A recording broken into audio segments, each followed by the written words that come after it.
There is so much going on in the world of cryptocurrency today. Bitcoin spiked over $29,000. Robert F. Kennedy is speaking up for Bitcoin. MetaMask is giving us a new way to purchase cryptocurrencies. Whew, that's a lot going on, but let's jump right into it.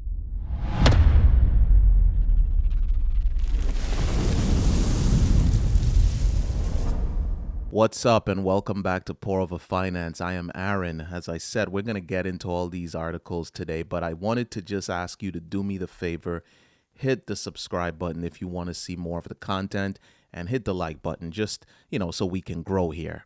We want to be able to do that. But let's go right in and start looking at things. Bitcoin actually saw a nice spike today. It came all the way from the $28,000 region. And at its peak, 29,318, still sitting in that region, just a little bit under that spike today, but 29,128. That means that it's seeing its highest year-to-date pricing. So this is actually looking good. It's actually looking a little bullish for Bitcoin, and I hope it continues to go along that path, because as investors, we want to see that happen, right? But let's jump right into some of the things happening today. The first thing that I want to talk about is what's going on in terms of Robert F. Kennedy. He's been extremely vocal about Bitcoin. His support is there, but I'm a little wary. Is this support due to the fact that he's a presidential candidate and he simply just wants to be able to give an alternative to what the current administration, the Biden administration, is saying? Or does he actually believe what he's, actually putting out there? I'm not sure. We'll have to find out. Only time will tell. I don't think this guy has a fighting chance, to be honest with you, but I do enjoy at least hear him speak up in support of things like Bitcoin and against central bank digital currencies. So at least that sounds good, but I don't think it's going to materialize to anything. But anyway, the article here says that the U.S. presidential candidate Robert F. Kennedy says Bitcoin is an escape route for when the bubble invariably bursts. And he's talking about the financial bubble here in the United States. Things are just not looking good. If you haven't been paying attention to the news, the U.S. dollar is all over the place. All sorts of different countries are trying to move away from the U.S. dollar. Most recently, I heard the Prime Minister of France saying that they, as a whole, Europe should get away from relying on the U.S. dollar. So when that quote-unquote bubble pops, Bitcoin could be there to save you if you choose to, I guess, put your money into that asset class. But let's go on and just read what Mr. Kennedy had to say. It says specifically, Robert F. Kennedy Jr. says Bitcoin provides an escape route to the public for when the bubble invariably bursts. Moreover, he took to Twitter to state that the Fed's newly announced digital currency is among a steady barrage of hostile broadsides against cryptocurrencies, which is actually true. I believe this Fed now that they're speaking about is going to be a detrimental inclusion to cryptocurrency. I don't know what that future is going to hold. We're going to have to wait till July, I believe, when it launches. But I personally am not looking forward to this. I don't like the idea of more government control.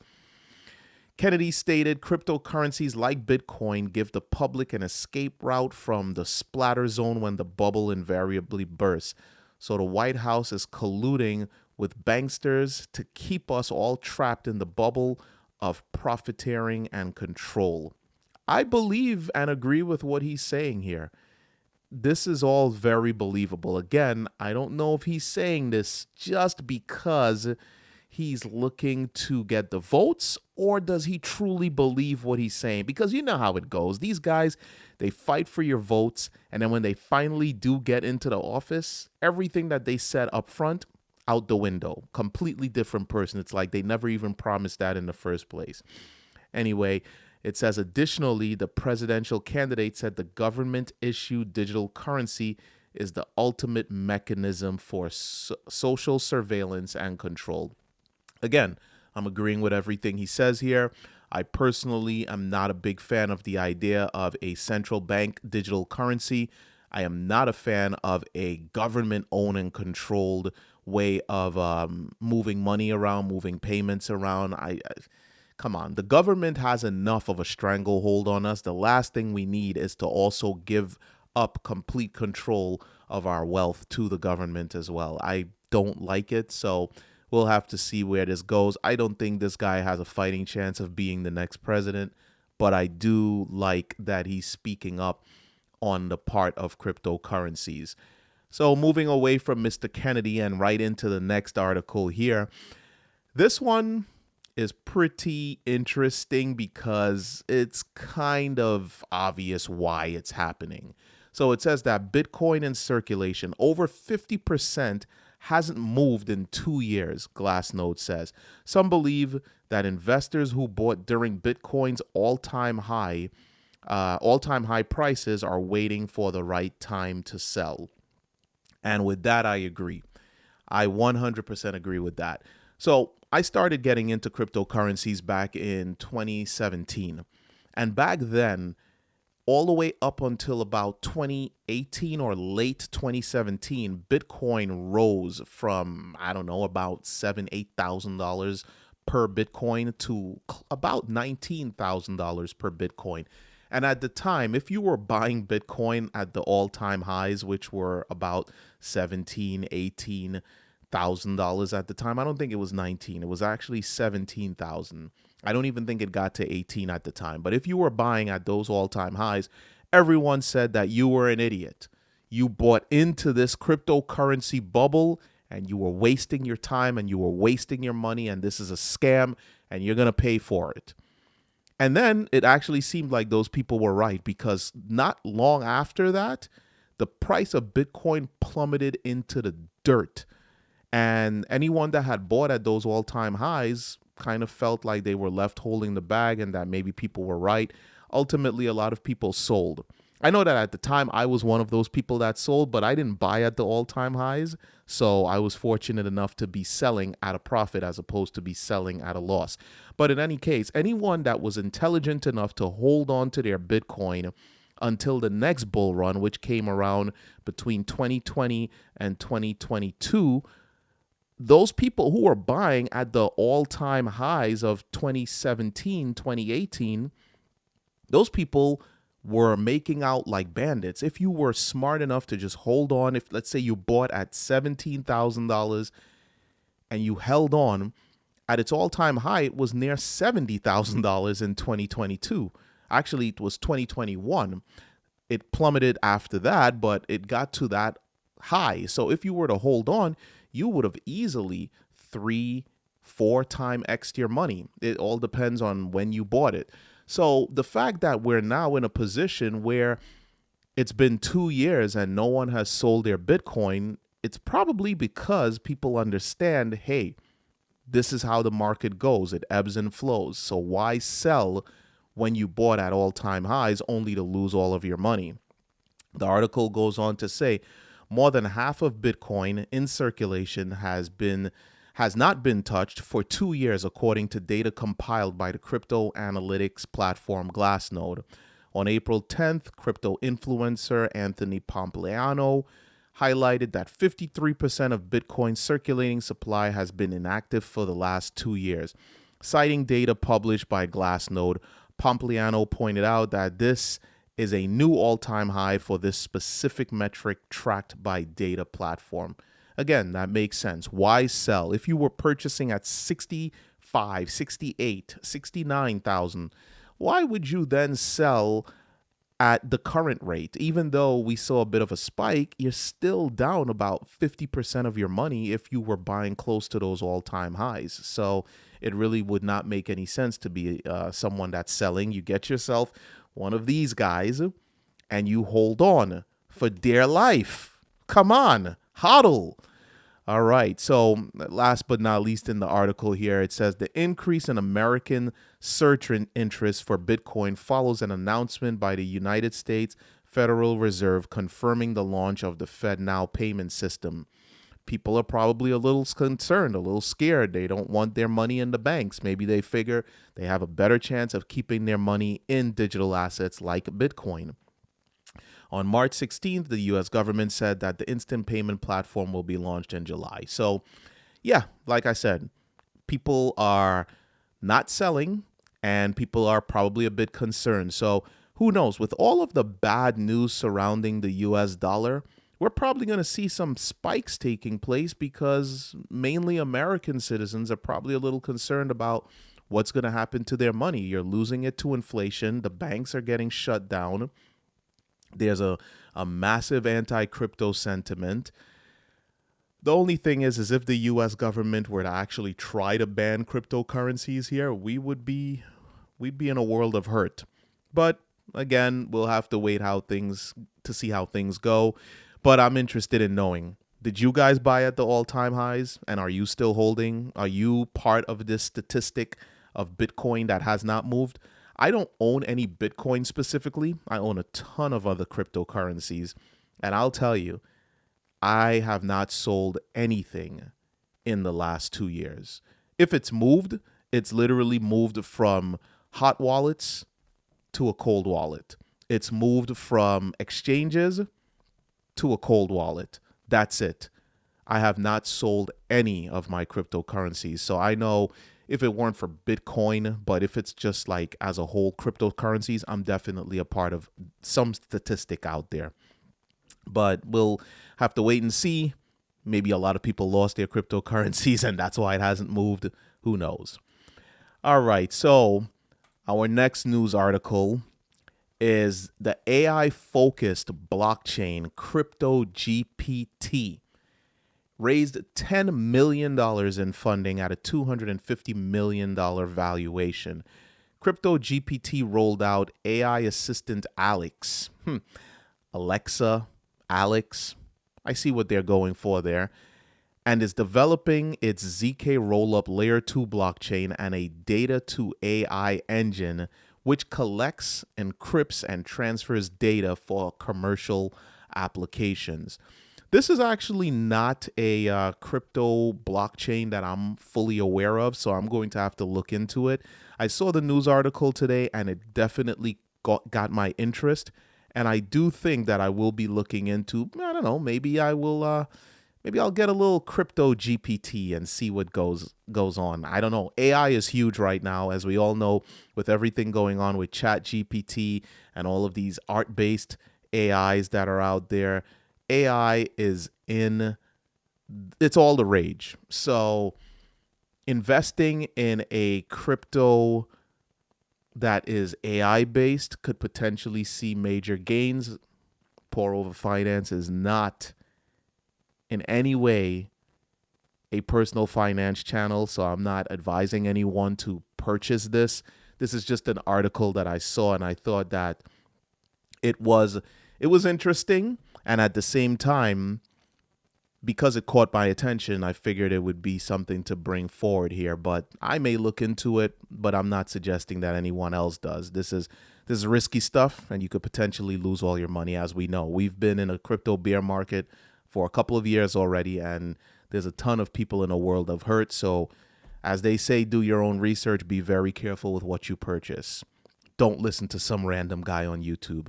And anyway, going on with the article, it says CryptoGPT's broad aim is to allow users to earn money by monetizing their data across fitness, dating, gaming, and education. It also plans to roll out NFTs that store the owner's activity data. Exactly how you're monetizing with that, again, is not something that I fully understand, so I'll have to go do some research of my own to really find out how you're earning money by monetizing your data. And I have to understand whether or not that is something I actually want to do, because by monetizing it, are you safe? You know, it's not a good idea to just give data to a company just because you're getting paid for it. Some things need not be shared. Last but not least, it says CryptoGPT, the native token, which is GPT, was issued earlier in March of this year and has a current market cap of just over $12 million as of the time of this writing. So it's still a fairly small cryptocurrency at 12 million. That means that there is a potential for massive gains, being that it's such a small crypto. And that's actually something that I will have to look into. I don't know. Let's see, just really quickly here.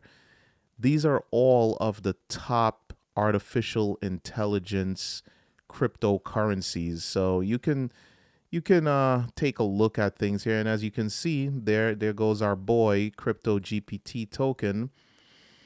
And yep, we had some spikes going on today, clearly because of that news that took place. And this is it. CryptoGPT with their native token GPT. Look at that trading volume, just over almost $9 million. That's a fairly big token in terms of just the volume. Fully diluted valuation, 217 million. I like it. I like it. I like this a lot. So this is something I will have to look into. Again, do your own research. It looks like this is trading at just about 7 cents.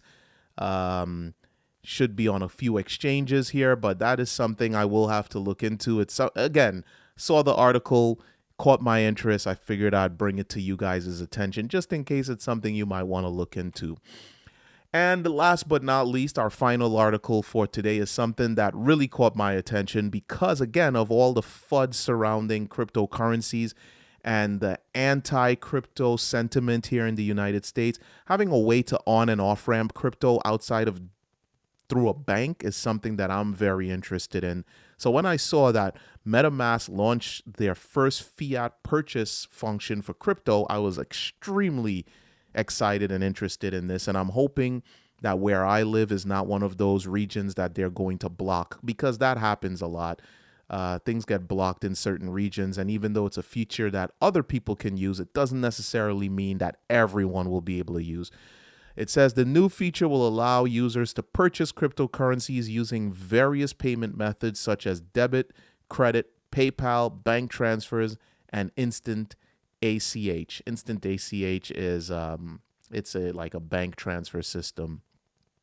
And goes on here, cryptocurrency wallet and decentralized application provider MetaMask has announced the launch of a new feature that will allow users to purchase crypto with fiat currency directly from its portfolio dApp. The move is intended to provide users with an easier way to purchase crypto with fiat currency. I love this. I absolutely love this, and this is something that I will be looking into myself specifically. MetaMask is they are such a leader in this industry. Right now, I have 2 MetaMask wallets.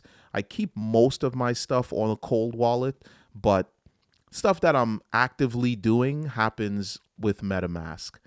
I used to have the other wallet from Binance. Can't remember the name of it off the top of my head right now, but MetaMask, I have to say, is much more pleasant experience. The article goes on to say that the service will be rolled out to users in over 189 countries and will offer more than 90 tokens across 8 different networks, which include, then it goes on to list some of them here: Ethereum, Polygon, Arbitrum, Binance, Avalanche, Phantom, Optimism. So there's a bunch of options here for you. It's highly unlikely that your blockchain may not be available, but try some others. Me personally, a lot of the tokens I purchase are either on Ethereum or Polygon, so that's covered. I'm hoping to see that I can use this system here in New York because, again, some areas get blocked from some of these features just because where you may be located, it is against the law to do certain things and they may block it, so the function won't be available to you. I'm hoping this becomes available to me. To access the feature, MetaMask users can connect their wallets from the portfolio dApp or click the buy button in the MetaMask extension wallet. From there, users can select their region, payment method, and the token and the network they want to purchase on.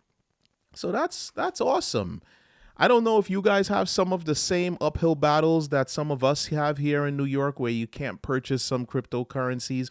So if this is allowed, if these are allowed by law, if they are following all of the rules of the the New York Exchange and the Security and Exchange and all these different governing bodies, this would be an awesome method rather than having to constantly go through the bank. I would love to see when this happens, if I can use it. And if there are any problems with it, I'll be sure to report that to you guys. But that was it for today, guys. I truly do appreciate you sticking with me and supporting me. So please, if you haven't already, hit the like button. If you want more of this content, please go ahead and hit that subscribe button.